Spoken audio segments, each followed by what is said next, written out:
सच के साथ। नमस्कार, सिटी वाराणसी लाइव में आप सभी का स्वागत है। मैं हूं ममता चौरसिया। आइए नजर डालते हैं आज की हेडलाइंस पर।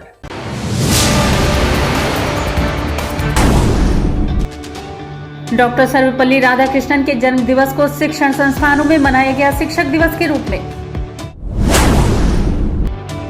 विशेषरगंज तिराहे पर पार्षद पर चलाई गोली, 2 दोस्तों को लगी। वाराणसी पहुंची कांग्रेस की राष्ट्रीय प्रवक्ता सुप्रिया श्रीनेत, केंद्र सरकार पर बोला जमकर हमला। और भारत और पाकिस्तान क्रिकेट मैच को लेकर बीएचयू एलबीएस छात्रावास और बिरला छात्रावास के छात्रों में मारपीट। और अब खबरें विस्तार से। विशेषरगंज तिराहे पर रविवार रात करीब 11:30 बजे पुराना पानदरीवा के पार्षद अंकित यादव से विवाद के बाद एक मनभर ने गोली चला दी। गोली पार्षद के 2 दोस्त दारानगर निवासी प्रशांत यादव और साहिल यादव को लगी। कोतवाली थाना से कुछ ही दूर अचानक क्षेत्र में गोली चलने से दहशत व्याप्त हो गई। दोनों घायलों को शिव प्रसाद गुप्त मंडलीय अस्पताल में उपचार कराया गया। दोनों की हालत खतरे से बाहर बताई गई। घटना की सूचना मिलते ही मौके पर पुलिस भी पहुंच गई। एसीपी कोतवाली त्रिलोचन त्रिपाठी ने बताया कि गोली चलने का आरोप लगाया जा रहा है। पुलिस एक आरोपित को हिरासत में लेकर पूछताछ कर रही है। जांच के बाद जो भी दोषी होगा उसके खिलाफ कार्रवाई की जाएगी। पार्षद अंकित यादव का कहना था कि वह अपने कुछ साथियों के साथ विशेषरगंज में रात में खड़े थे, तभी एक फॉर्च्यूनर गाड़ी आकर रुकी। कोई कुछ समझता उसके पहले कार में सवार एक युवक ने गोली चला दी। गोली उनको न लगकर उनके साथ मौजूद तारानगर निवासी 24 वर्षीय प्रशांत यादव व नाटी इमली के 25 वर्षीय साहिल यादव की हथेली में जा लगी। साहिल के हाथ में मामूली चोट आई। इस बीच गोली चलने की सूचना पर मौके पर कोतवाली पुलिस भी पहुंच गई। कुछ ही देर में एसीपी कोतवाली ने भी पहुंचकर घटना की जानकारी ली। अस्पताल में इलाज कराने पहुंचे घायल दोनों युवकों के साथ पार्षद अंकित यादव से भी बातचीत की गई। इस संबंध में सपा कार्यकर्ता हिमांशु यादव को हिरासत में लेकर पूछताछ की जा रही है। कोतवाल ने बताया कि 4 दिन पूर्व भी लौराबीर में दोनों पक्षों में विवाद हुआ था। उस समय उनके बीच सुलह हो गई थी। अंकित पूर्व पार्षद वंशी यादव का बेटा है। गोली चलने के बाद वह खोखा लेकर थाने पहुंचा और पुलिस को जानकारी दी। अखाड़े में थे, अखाड़े से निकले मिलिंदर जी जंगल में गए, दंगल किए वहाँ पर। दंगल से फिर हम लोग चाय पीने गए। वो कार लेके ऐसे आया, वहाँ बहसी बहसा वो करने लगा रोक के। हम लोग को भैया को बुलाकर बहसी बहसा करने लगा। भैया को गाली गलौज करने लगा। भैया हम लोग बोले कि क्यों गाली गलौज कर रहे हो, बड़े हैं कि छोटे हैं। इसी वजह से फिर गाड़ी आगे पीछे, हम लोग गाड़ी के पास थे, आगे पीछे गाड़ी किया। तो फिर फायरिंग किया। तो फिर हम लोग पकड़ने की कोशिश की। उसी में पूरा गाड़ी भगाया गया। फिर हम लोग गाड़ी पे हाथ चलाए। क्या पुरानी रंजित थी क्या आप लोगों से? नहीं, हम लोग पुरानी रंजित नहीं थी भैया। कांग्रेस के वरिष्ठ नेता और राष्ट्रीय प्रवक्ता सुप्रिया श्रीनेत ने केंद्र सरकार पर जमकर हमला बोला। सोमवार को वाराणसी प्रवास के दौरान उन्होंने एक प्रेस वार्ता में कहा कि देश में 2 सबसे ज्वलंत मुद्दे महंगाई और बेरोजगारी है, जिससे सरकार सदन में इस सवाल का जवाब देने से कतरा रही है। 2024 का चुनाव विलक्षण होगा। इसमें भाजपा का अहंकार चूर होगा। चेहरे से ज्यादा मुद्दा महत्वपूर्ण होगा। शिक्षक दिवस पर शिक्षक समाज से भी वर्तमान में सच को झुठलाने के प्रयासों को अपने संस्थानों में हावी न होने देने का आग्रह किया। वे सोमवार को होटल सिद्धार्थ सिगरा में 7 सितंबर 2022 से कश्मीर से लेकर कन्याकुमारी तक आरंभ होने वाली भारत जोड़ो यात्रा के संदर्भ में मीडिया को संबोधित कर रही थी। उन्होंने कहा कि सरकार उन मुद्दों से मुंह छिपा रही है जिससे देश की जनता करह रही है। पेट्रोल, डीजल, कागज, कपड़े, कलम, दूध, दही जैसे आम आदमी की चीजों के दाम बढ़ाकर सरकार ने कमर तोड़ दी है। सुप्रिया श्रीनेता ने कहा, इसे फिल्म पीपली लाइव के एक गाने की बोल सखी सैया तो नहीं कमाता है, महंगाई डायन खाए जाता है से आज की महंगाई को लेकर केंद्र सरकार को घेरा। 2024 में किस मुद्दे पर चुनाव लड़ा जाएगा, बात उस पर आकर टिक चुकी है। और जैसा कि राहुल जी ने कल महंगाई पर हल्ला बोल रैली के दौरान कहा, मुद्दा भुखमरी, गरीबी, बेरोजगारी, महंगाई है। मुद्दा धार्मिक उन्माद फैलाना है। मुद्दा भाई को भाई से लड़ाना है। मुद्दा जात के नाम पर राजनीति करना है। मुद्दा वेशभूषा के नाम पर, भाषा के नाम पर, राज्य के नाम पर खंडित करना देश को है। मुद्दा चुनी हुई सरकार को पैसे और एजेंसी के बल पर गिराना है। अगर ये सब मुद्दों से देश टूट रहा है तो उस देश को जोड़ने का काम भी हम ही करेंगे। हम वो लोग नहीं हैं जो सत्ता में बैठकर सत्ता की टॉफी चाटें। हम सत्ता की लोलुपता में इतने लिप्त नहीं हैं। और जिन लोगों का आपने नाम लिया उनका ज़रूर पिछले 8 साल का कार्यकाल उठाकर देखिएगा, कितनी खिलाफत करी उन्होंने मोदी सरकार की कुरीतियों की, उसका भी विवेचना हो जाए। काशी हिंदू विश्वविद्यालय LBS छात्रावास और बिरला छात्रावास के छात्रों में भारत और पाकिस्तान क्रिकेट मैच को लेकर देर रात जमकर बवाल व मारपीट हुई। इस मारपीट में लगभग आधा दर्जन के ऊपर छात्र घायल हो गए। सब मिलाकर देर रात जमकर बवाल हुआ, जिसके बाद मौके पर पुलिस फोर्स और प्रोक्टोरियल बोर्ड की टीम पहुंची तथा छात्रों को समझा बुझाकर मामले को शांत कराया गया। सुप्रभात सुबह होने पर छात्रों का एक गुट सिंह द्वार पर पहुंचकर गेट बंद करने का प्रयास किया। मौके पर तैनात पुलिस फोर्स ने गेट बंद होने से रोक दिया तथा समझा बुझाकर वापस BHU में भेज दिया। छात्र जो सिंह द्वार पर पहुंचे थे उन्होंने पुलिस को भी एक तहरीर देकर वापस हॉस्टल में चले आए। इस दौरान छात्र मारपीट करने वाले छात्रों की गिरफ्तारी की मांग कर रहे थे। LBS छात्रावास में रह रहे छात्रों में BA के कुछ छात्र थे और कुछ फिजिकल एजुकेशन के BPED और MPED के छात्र थे। उनके बीच कुछ कहास से झगड़ा शुरू हुआ और वो आपस में मारपीट में बदल गया। और फिर वो BPED वो BA के छात्रों का कंप्लेंट है कि वो दूसरे छात्रावास से अपने सहपाठियों को बुला लिए, वो BPED के फिजिकल एजुकेशन उन्होंने आकर के मारपीट की। तो इस पूरे मामले की तहकीकात की जा रही है और इस पर जो भी उचित कार्रवाई है वो कड़ी से कड़ी कार्रवाई की जाएगी। सोमवार को जिला धोबी घाट बचाओ संघर्ष समिति का एक प्रतिनिधिमंडल नगर आयुक्त से मिला। इस दौरान नगर आयुक्त को जिला धोबी घाट बचाओ संघर्ष समिति संयोजक रमेश चौधरी के नेतृत्व में 3 सूत्रीय मांग पत्र दिया गया, जिसमें माधवपुर धोबी घाट का निर्माण अतिशीघ्र कैंट ओवर ब्रिज के नीचे निर्माणाधीन दुकान को 5% के आधार पर सरकारी नियमानुसार धोबी समाज के गरीब बेरोजगार युवाओं को दुकान आवंटित करने का प्रावधान लागू करने तथा शिवपुर धोबी घाट का निर्माण शामिल है, जिस पर नगर आयुक्त ने आश्वासन किया कि माधवपुर धोबी घाट निर्माण कार्य शीघ्र ही चालू करवाऊंगा, जिस पर बहुत बहुत आभार व्यक्त किया गया। प्रतिनिधिमंडल में मनोज कनौजिया, भोला मुख्तियार, मुन्ना कनौजिया, बच्चा कनौजिया, लालचंद कनौजिया, मुन्ना लाल, बाबू कनौजिया, मंगल कनौजिया, मनोज, पप्पू कनौजिया, धनराज कनौजिया आदि लोग शामिल रहे। जिंदाबाद जिंदाबाद माधोपुर में धोबी घाट चाहिए, चाहे जो मजबूरी हो, चाहे जो मजबूरी हो, धोबी एकता जिंदाबाद जिंदाबाद जिंदाबाद। देवा फाउंडेशन के मोबाइल मानसिक स्वास्थ्य उपचार बस का सोमवार को उद्घाटन प्रदेश के आयुष राज्य मंत्री डॉक्टर दयाशंकर मिश्रा द्वारा फीता काटकर किया गया। इस अवसर पर देवा मेंटल हेल्थ केयर के निदेशक डॉक्टर वेणुगोपाल झंवर ने कहा कि यह एक लंबा सपना था जो अब हकीकत बन रहा है। उपलब्ध आंकड़ों के अनुसार हमारी लगभग 15% आबादी एक या एक से अधिक प्रकार की मनोवैज्ञानिक व्यवहार संबंधी समस्या से पीड़ित है। यह वास्तव में हमारी आबादी को देखते हुए एक बड़ी संख्या है। सीमित संसाधनों के कारण समस्या बहुत गंभीर है। सबसे बड़ी समस्या यह है कि हमारे अधिकांश लोग ग्रामीण और दूरदराज के इलाकों में रहते हैं और उनके पास चिकित्सा उपचार सुविधाओं तक उचित पहुंच नहीं है। शहरी क्षेत्रों और शहरों की तुलना में आज भी ग्रामीण क्षेत्रों में उपचार सुविधाएं अच्छी तरह से विकसित नहीं है।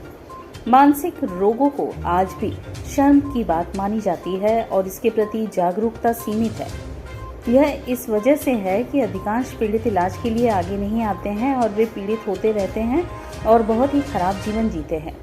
यह राष्ट्र के लिए बहुत बड़ी क्षति है, क्योंकि उनमें से अधिकांश बहुत उत्पादक हो सकते हैं और उन्हें मुख्य धारा में लाया जा सकता है।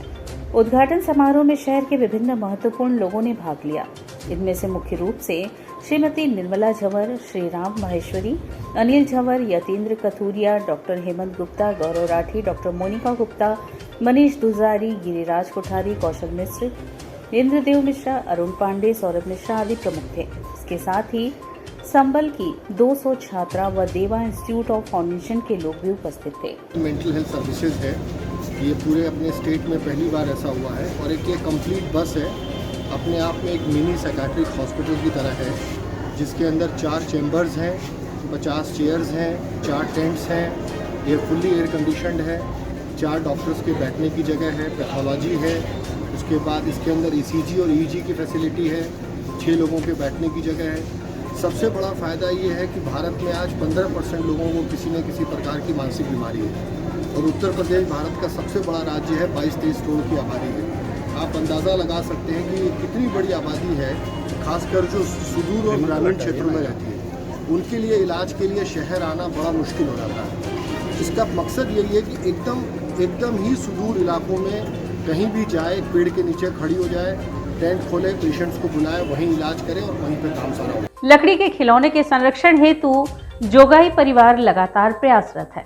उनके द्वारा बनाए लकड़ी के खिलौने लोगों को काफी प्रभावित कर रहे हैं। बनारस की पहचान सिर्फ उसके घाट मंदिर और गंगा ही नहीं है, बल्कि बनारस की एक पहचान उसकी अपनी कला और दस्तकारी में भी है। इसी कला में एक कला लकड़ी के खिलौनों की कला है, जो इतने जीवंत होते हैं कि अगर वह बोल सकते तो अपने गढ़ने वाले की कारीगरी और हुनर को तो बयां करते ही, लेकिन आज के दौर में वह उस बेबसी को भी बयां करते जिसकी वजह से दुनिया में राज करने वाला लकड़ी का खिलौना धीरे धीरे दम तोड़ने लगा। इसके पीछे कई बातें हैं जिस पर किसी ने ध्यान नहीं दिया, लेकिन कुछ ऐसे भी लोग इसी बनारस में थे कि उस संकट से निकलने के लिए और उसके पुनर्स्थापना के लिए प्रयोग में भी जुटे हुए थे। इसी में एक था जोगाई परिवार। जोगाई परिवार लकड़ी के खिलौने के हुनरमंद में माहिर थे, उसके साथ साथ कुछ और भी प्रयोग करते थे। जापान के प्रधानमंत्री शिंजो अबे से लेकर देश के प्रधानमंत्री नरेंद्र मोदी तक के चेहरे थे जो इनकी कला को देखकर मंत्रमुग्ध हो गए। यही वजह है कि देखते देखते इनकी कला लोगों के बीच में इतनी पसंद की जाने लगी कि विश्वनाथ कॉरिडोर, राम मंदिर, रुद्राक्ष, खाटू श्याम जी का गेट जैसे अनेकों मॉडल इनके हाथों से बनकर तैयार होने लगा और लोगों के घरों में पहुंचने लगा। इस कला की समृद्धि को ऊंचाइयों तक पहुंचाने के बाद भी जोगाई परिवार का मन नहीं भरा, लिहाजा उनके मन में एक तड़प थी कि आम जीवन में इस्तेमाल होने वाली जो चीजें लकड़ी की कमी की वजह से प्लास्टिक में ले ली थी, उसे कैसे फिर से जीवित किया जा सके। MDF के जरिए लिहाजा इस पर शोध शुरू हुआ और इस शोध के नतीजे के बाद बच्चों के खेलने वाला लकड़ी का घोड़ा, बच्चों के लकड़ी के छोटे छोटे स्टडी टेबल, घरों में बड़ी रिवॉल्विंग चेयर खत्म होते जा रहे हैं। घरों से पीठे, अलग अलग तरह की पूजा की चौकी जैसी तमाम चीजें NDF के जरिए शख्स अख्तियार करने लगी और यह इतनी खूबसूरत और मजबूत बनकर तैयार हुई है कि इसे देखकर आप अंदाजा नहीं लगा सकते हैं कि यह MDF से बना होगा। कल्चरल चीजें थी जिसको प्लास्टिक ले लिए। प्लास्टिक पूरी तरह से इतनी हावी हो चुकी है कि न बच्चों के खिलौने लकड़ी के मिलते हैं, न बच्चों के टेबल कुर्सी लकड़ी के मिलते हैं।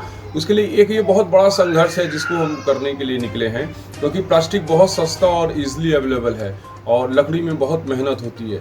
लेकिन पता नहीं क्यों ऐसा मन में संकल्प आया कि हम वापस इस ट्रेडिशन की चीज़ों को वापस से लेके आने की कोशिश करें। कितने सालों से ये काम करते चले आ रहे हैं? 98 से। ये रोहिंदपुरी लेन नंबर 6। और यहाँ वक्त तो चला है एक छोटे से ब्रेक का, मिलते हैं ब्रेक के बाद। वाराणसी लाइव, सच के साथ। शिक्षित महिला, समृद्ध समाज, आधुनिक शिक्षा, भारतीय सभ्यता, यही है पहचान धीरेन्द्र महिला PG कॉलेज की। NAAC एक्रीडिटेड, महात्मा गांधी काशी विद्यापीठ से संबद्ध।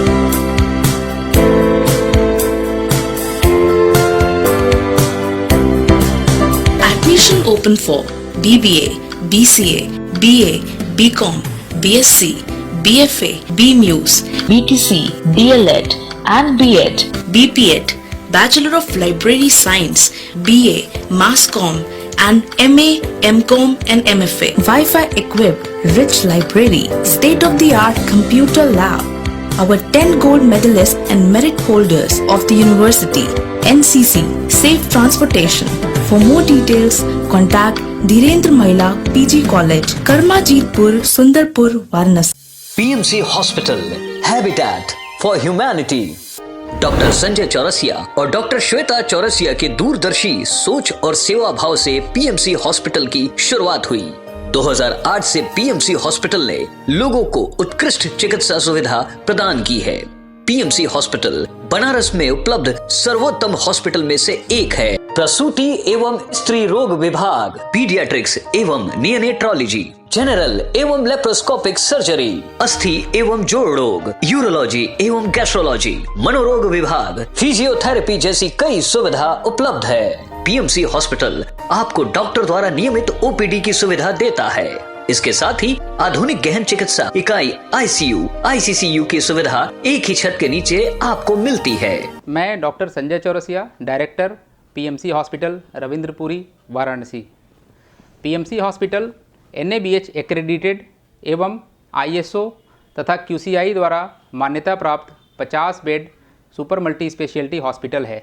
पिछले 10 वर्षों से निर्धन परिवारों के लिए एक विशेष OPD की सुविधाएं प्रदान की गई हैं, जिसके माध्यम से स्त्री रोग विभाग एवं बाल रोग विभाग में 1 लाख से अधिक लाभार्थियों को OPD की निःशुल्क सेवाएं प्रदान की गई हैं।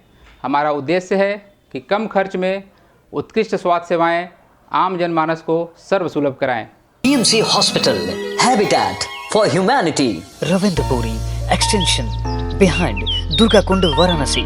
हेल्पलाइन नंबर 0542231015 और कॉल 8808960005। कोरोना वायरस ने देश में एक बार फिर से रफ्तार पकड़ ली है।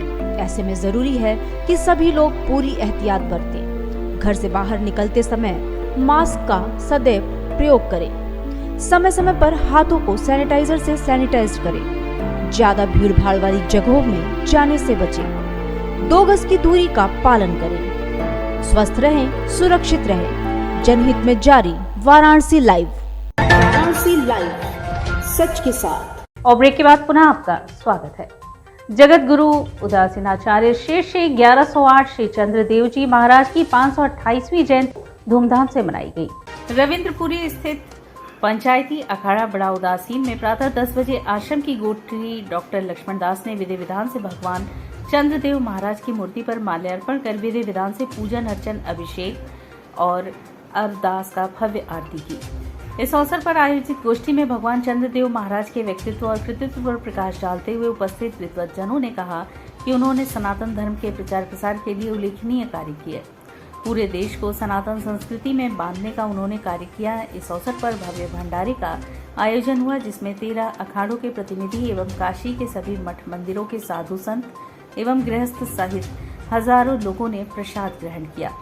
जयंती समारोह में शामिल होने के लिए पंचायती अखाड़ा बड़ा उदासीन के पूरे भारत से आए हुए अतिथियों का स्वागत अखाड़े के मुख्य कोठारी डॉक्टर लक्ष्मण दास ने किया। हमारे आचार्य श्री श्री चंद्रदेव जी का रुद्राभिषेक, तत्पश्चात महाआरती, उसके पश्चात संतों का भंडारा और दिन 12 बजे से लेकर के रात 11 बजे तक अनवरत ये भंडारा चालू रहेगा। जो भी भक्तजन, सेवकजन, संत जो भी हैं वो सभी लोग आएं और आचार्य देव जी की जयंती में सम्मिलित होकर के अपने जीवन को सफल बनाएं। नवनीता कुंवर पब्लिक स्कूल सुसवाई स्थित परिसर में शिक्षक दिवस का आयोजन किया गया।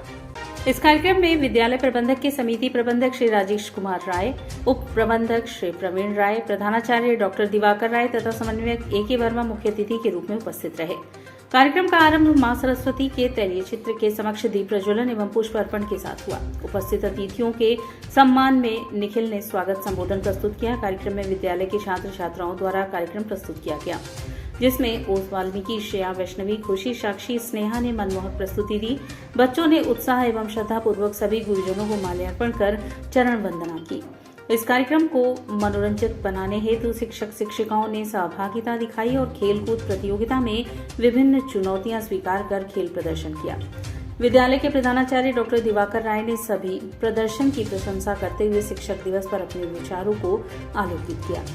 कार्यक्रम का समापन समन्वयक AK वर्मा के धन्यवाद ज्ञापन के साथ किया गया। सभी शिक्षकों को शुभकामनाएं। आज की जो पीटी टीचर थे उनके लिए बहुत सारी बधाइयां। आज सुबह से ही 7:30 बजे से लेकर 10:30 बजे तक कई पीपल टीचर कार्य किए। आज के इस कार्यक्रम में हम लोग के बीच जो मुख्य शिक्षक की भूमिका निभाते हैं अपने प्रबंधक श्री का मैं अपने विद्यालय से स्वागत करता हूं। साथ ही कोऑर्डिनेटर सरकार जिन्होंने आज पूरे कार्यक्रम को सुव्यवस्थित बनाए रखा। सभी शिक्षक अपने अपने कार्यक्रम में सुचारू रूप से लगे हुए थे, जो उनकी जिम्मेदारियां थे उसका निर्वाह कर रहे थे।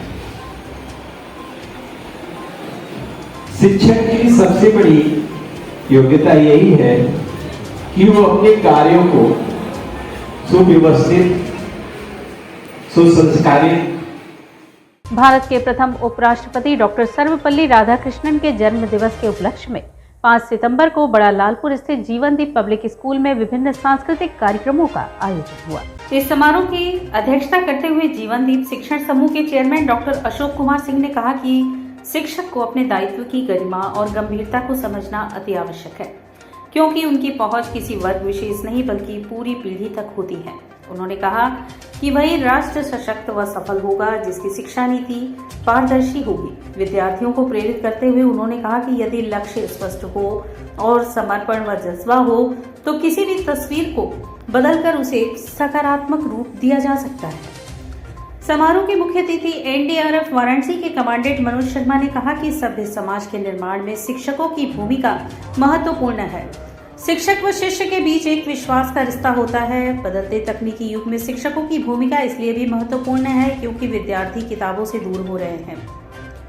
उन्होंने कहा कि उपस्थिति विद्यार्थी ही आने वाला भारत है, यह बदलाव भारत है, सशक्त भारत है। काशी गुरुओं की भूमि रही है। गुरु शिष्य परंपरा का पालन काशी की धरती पर हुआ है। गुरु का मतलब है भारीपन, गुरु चुंबकत्व है जो अपनी ओर खींच लेता है। प्राचार्य डॉक्टर इंद्रेश चंद्र सिंह ने कहा कि जिस तरह से एक शिल्पकार पत्थर को तराशकर उसे मूर्ति का आकार देता है, ठीक उसी प्रकार एक शिक्षक भी छात्रों के अवगुणों को दूर कर उन्हें काबिल बनाता है। इस अवसर पर संबद्धता निदेशक Shailesh Trivedi, principal JDSN Shivin KD, vice principal Nikhil Yadav के साथ सभी शिक्षक व कर्मचारी एवं विद्यार्थी उपस्थित रहे। सेंट मरियम स्कूल में डॉक्टर सर्वपल्ली राधाकृष्णन जी का जन्मदिवस शिक्षक दिवस के रूप में बड़े ही धूमधाम के साथ संपन्न हुआ। इस अवसर पर विद्यालय के प्रबंधक मनोज श्रीवास्तव ने दीप प्रज्वलन व सर्वपल्ली राधाकृष्णन जी के चित्र पर माल्यार्पण कर कार्यक्रम का शुभारंभ किया।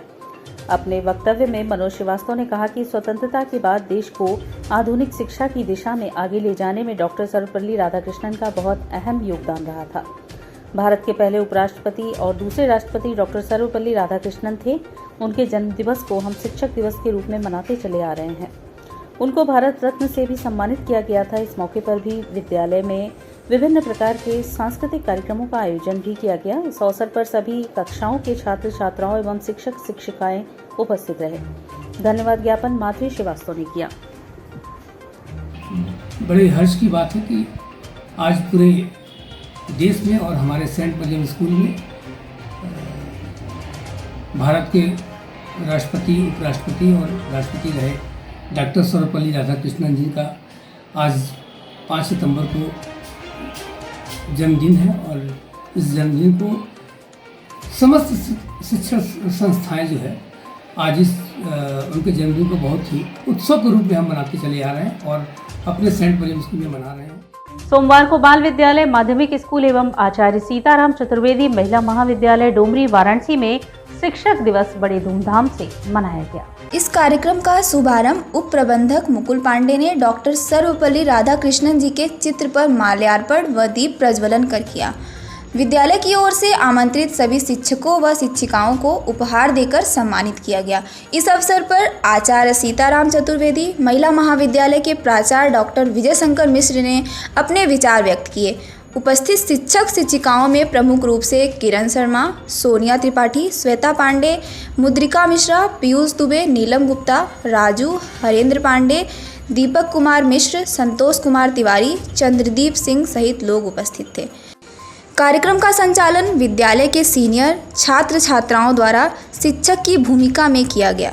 सर्वपल्ली डॉक्टर राधाकृष्णन जी का जन्म दिवस है जो शिक्षक दिवस के रूप में मनाया जा रहा है और बड़ा अच्छा ये लगता है कि इस जन्म दिवस के जरिए एक संदेश बच्चों के बीच में जाता है कि गुरु और शिष्य की परंपरा का निर्वहन किस प्रकार करना है। जैसे डॉक्टर सर्वपल्ली राधाकृष्णन जी दर्शन शास्त्र के बहुत बड़े ज्ञाता थे और हमारे उपराष्ट्रपति भी रहे, राष्ट्रपति भी थे, लेकिन फिर भी जो शिक्षा की भावना थी वो उनके अंदर से इसलिए नहीं गई कि जब वो राष्ट्रपति थे, लोगों ने कहा कि आप अपना जन्म दिवस मनाइए, तो उन्होंने कहा कि नहीं, हमारा जन्म दिवस मनना चाहिए शिक्षक दिवस के रूप में। और इसी के साथ सिटी वाराणसी लाइव का यह प्रसारण यही समाप्त होता है। ममता चौरसिया को दे इजाजत। नमस्कार।